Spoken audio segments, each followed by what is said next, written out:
Tak teraz tu stojím po asi 30 rokoch.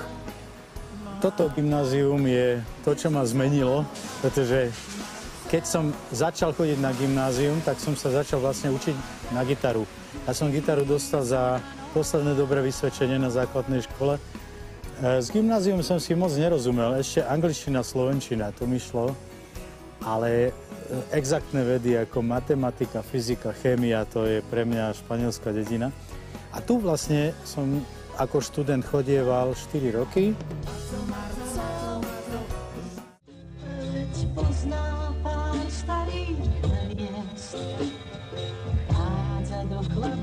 Tak ľudia, tuto som začínal v rodnom Prešove.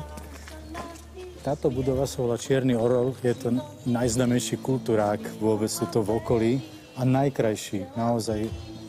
Pripomína mi pražskú Lucernu. Tu som začínal dokonca, tu som chodil na tanečnú, ako ešte do základnej školy, keď som chodil na tanečnú. Tu som mal stužkovú a tu som mal aj prvé koncerty a prvé vystúpenia.